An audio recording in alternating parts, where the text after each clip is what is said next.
Okay, on to our next little project here. So in the same half bath we just did a sink, we're going to do wallpaper on this one wall as an accent wall. Okay, so this is intended for someone who's really never done wallpaper before, just giving you some basics. So a couple tools we're going to use here. This is called a prep tray. It's basically just a place where you get your wallpaper wet. It's well worth a couple bucks. I think it was like $3.99 at Menards. And allows you to cut your wallpaper to fit on the wall, and then get it wet right here so you're not dripping gluey goo all over the house when you're moving around from different rooms. If you happen to be wallpapering in a bathroom that has a shower, the shower works great to get the wallpaper wet, but short of that, this is well worth doing so that you can just get it wet and put it right up on the wall. So that's a good thing. This guy here is just a smoothing tool. Again, it's a couple bucks. It's basically like a putty knife with a rounded edge, so you can push out bubbles and smooth the wallpaper out once it's wet and it's on the wall. So that's worth doing. You want to have a good pair of scissors to cut the dry wallpaper, and you want to have a sharp utility knife to cut it when you're trimming the wet wallpaper. So all good there. I did have my work light in here just because it's kind of a dark corner. It's not all that important for wallpaper. It's not like painting where you have to see where you missed. It's pretty obvious. And then of course there is the wallpaper. So my wife chose this big flower design. Well, one little note too. Wallpaper seems to always be sold in double rolls. So when you're pricing things out, a lot of times they'll price it by the single roll, but they only sell it by double rolls. I don't know who came up with that idea, but anyway, that's the way they do it. So it might be $30 a single roll, but you have to buy a double roll, so it's 60 bucks. We have a really nice old established store near us that sells wallpaper, and that works out great. I think most paint stores would sell wallpaper too, or be able to get it. So anyway, I'm going to, one other thing on this too, one thing to note is what they call repeat. So when you have a large pattern like this, it's like, I think a 24-inch repeat, which means that every 24 inches, the pattern starts over again. When you're trying to line it up, if you cut a little too much or you lose out or whatever, then you're going to lose a couple feet more to get back on track, if that makes any sense. A smaller pattern, like say a bunch of little dots or small flowers or whatever, is going to have next to no repeat, and it's really easy to line up. And if you waste half a foot, it's no big deal. You're just ready to go again. So something to consider if you have a lot of cuts to make. So anyway, I think I might be able to do this with one roll, maybe not. We'll see. I've got two, so I might have to take one, or might take one back, but if I need them both, I need them both. So we're going to get started, and we'll start by cutting the first piece, getting it wet, and putting it up there.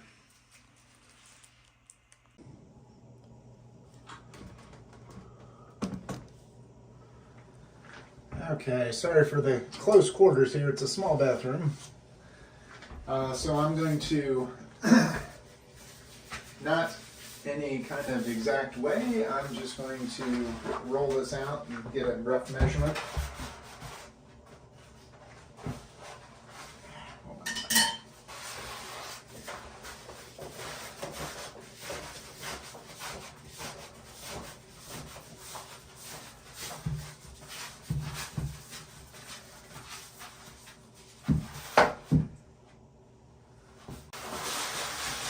You could measure it with the tape if you wanted to. I'm just getting it close.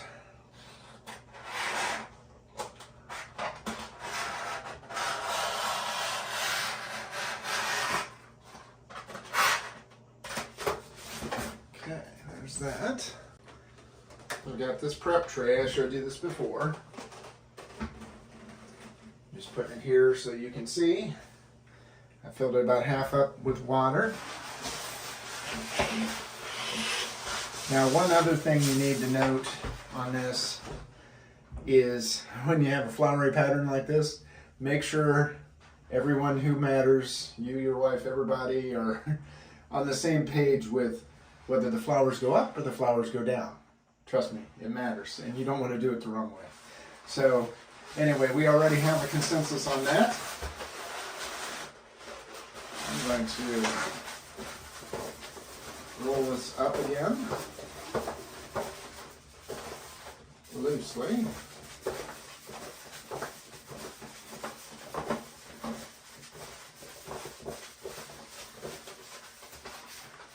And stick it in the tub.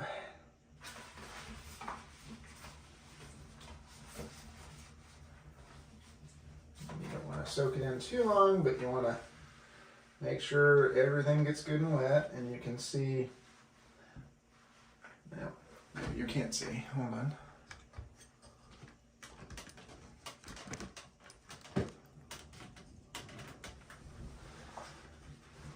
I think you can see the color changing. If I pull it up too fast, you'll see there's some white there. You make sure it's all good and wet.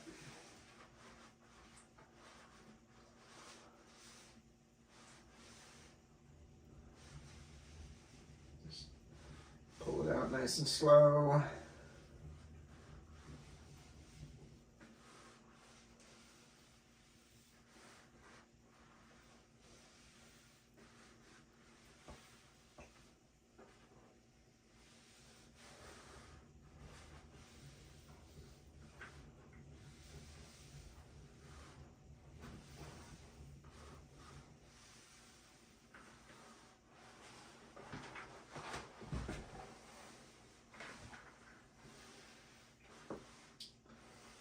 It is difficult when you're working in a tight area.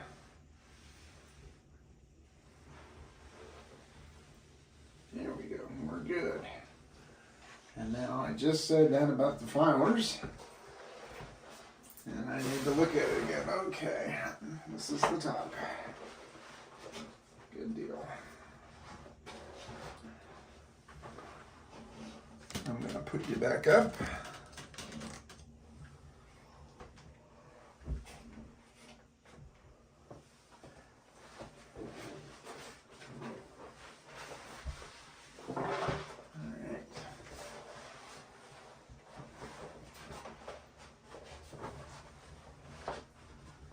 Have perfectly square everything.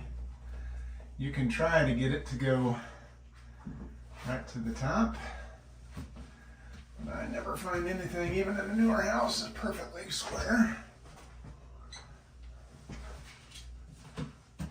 And once it's on there and it dries, it's easy to trim. So this is our little thing here. I'm just going to use this.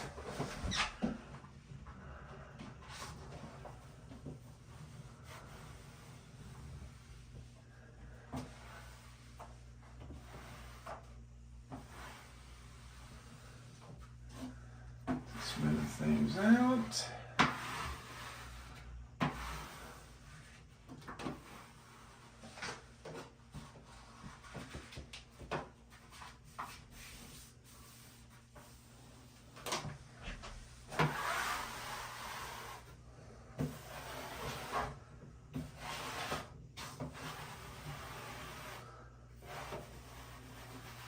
They also make brushes for this.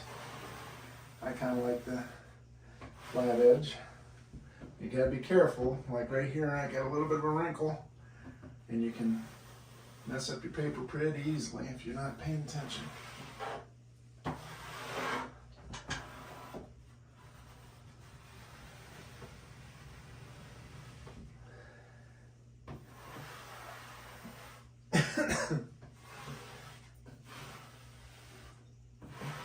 Now you can trim it wet if you're willing to take that risk. In my case, I'm going to wait until it dries. Wet paper, no matter how sharp your knife is, does not work well normally when you're trying to cut it. So now we get into, let's see what you can see here. I'm going to go up a little bit.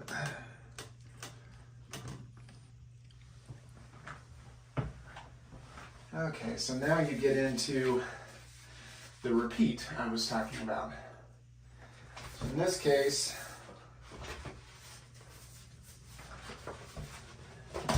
figure out how to line her up. So that, is that right? That lines up right, but you can see I cut too much off. If I would have cut an inch or two less, I would be good. But now I have to waste all the way down to here. And that's that 24-inch repeat I was talking about. So if I cut it about right at the base of that stem, let me get rid of some of my waste here. Otherwise we're just going to have to deal with it when we have it wet and on the wall, and that's not good. So I'm going to cut it right about there.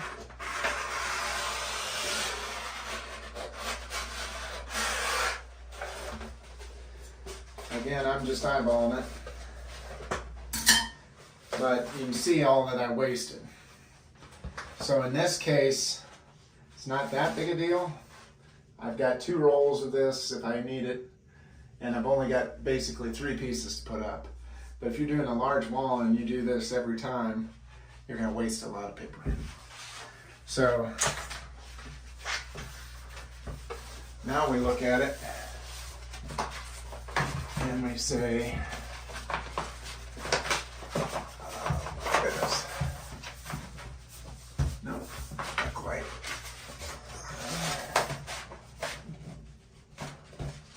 And you can see that's where it ties up. All right, so I can let this go down.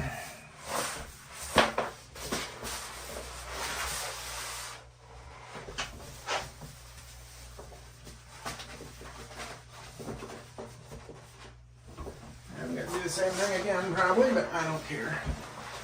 So now,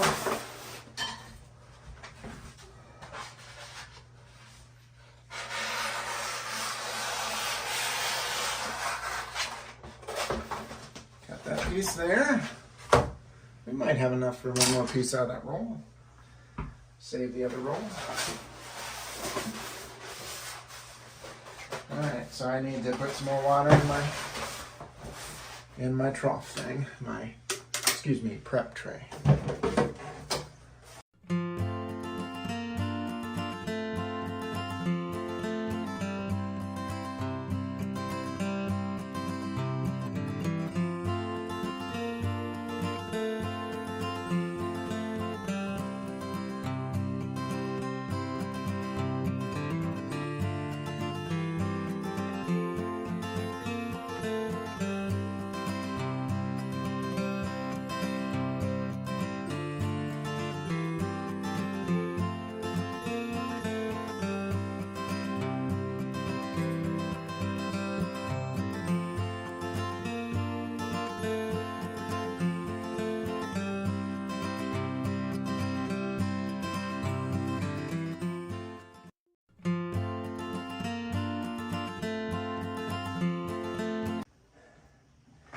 One nice thing about something that's as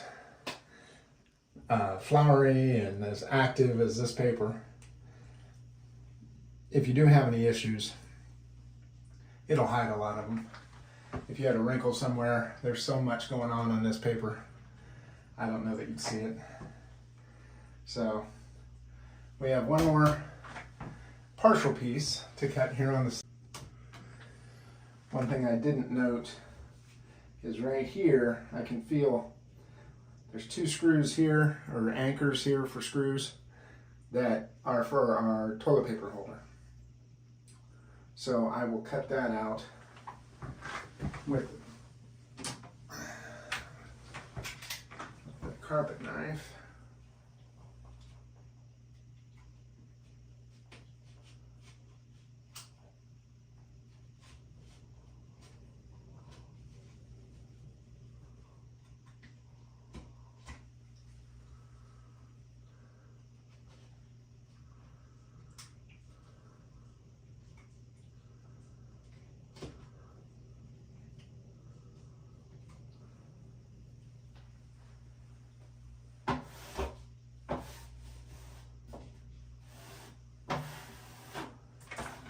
That way it allows it to lay flat.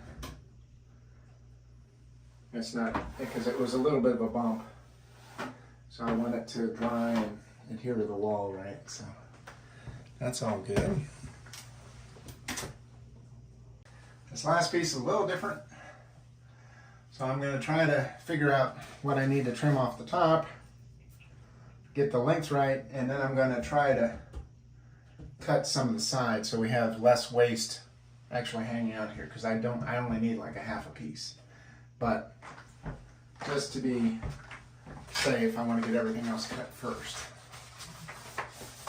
So this maybe looks like I did better.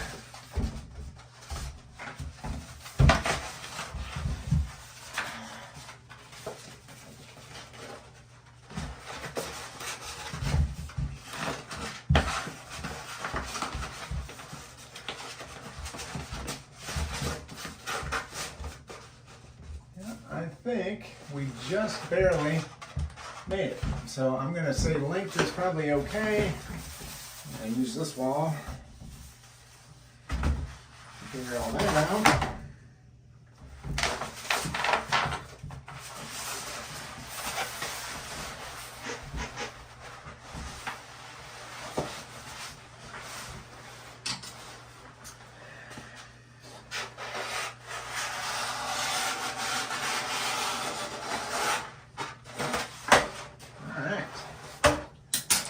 As I don't screw this one up, I might need to open the second roll.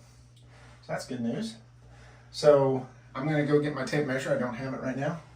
And measure this so I have and give myself an inch or two extra. And I'm going to cut this long ways so that we don't have all the extra paper when I'm trying to hang it. I'll be back.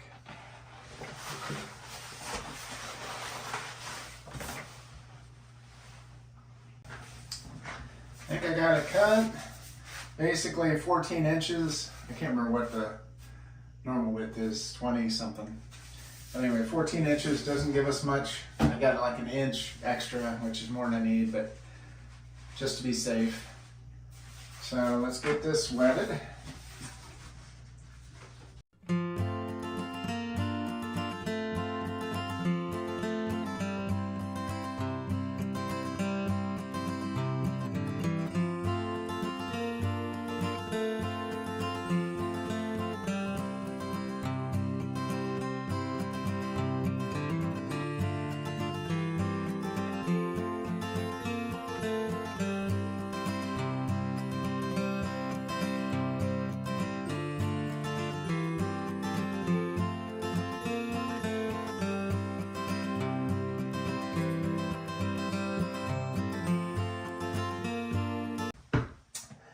I am not a professional, but I think that turned out pretty good. So I'm going to let it dry, and then I'll come back and we'll go over it with the carpet knife just to trim it along the sides, and we're done. Awesome.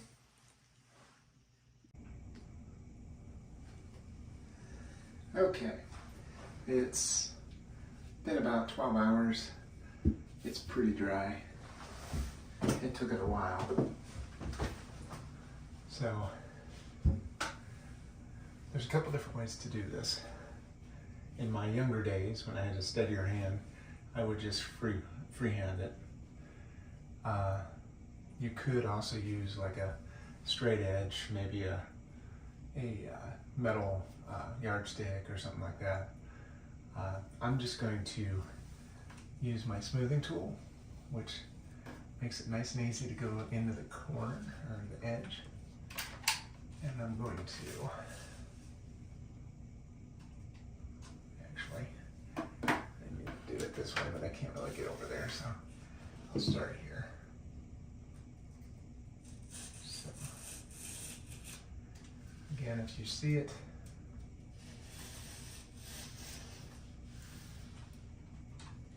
start to tear, it could be that your knife isn't sharp enough, or you haven't waited long enough and the paper's still wet.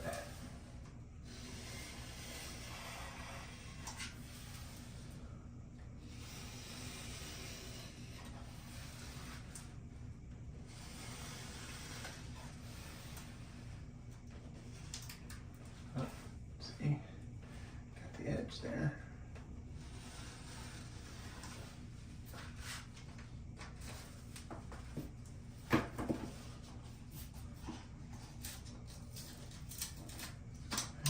To pull it away from the wall. So the other thing we're going to do here with the tail end, after I get it trimmed,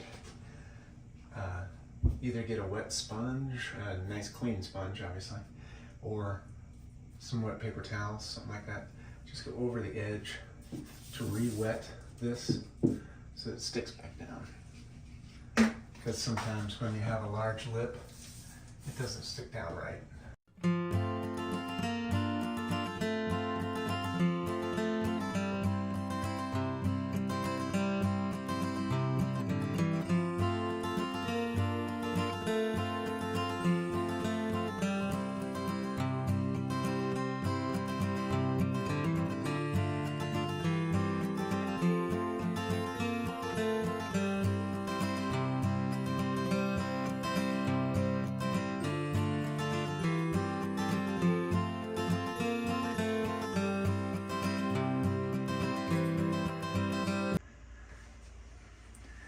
Okay, like I said, just as a finishing touch,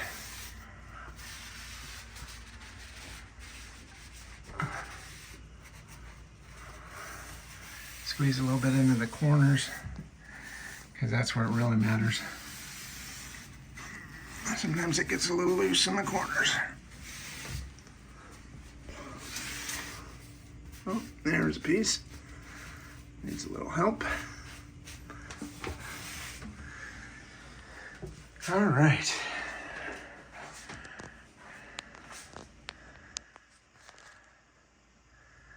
I think it turned out really good. So, there's your wallpaper primer. This little bathroom has been a pain. From the sink, if you watched that video, that didn't fit, to a toilet that took forever to get it seated right. And I think the wallpaper worked out pretty good though. So, okay. Hope you like it. Don't forget to like and subscribe, and we'll see you next time.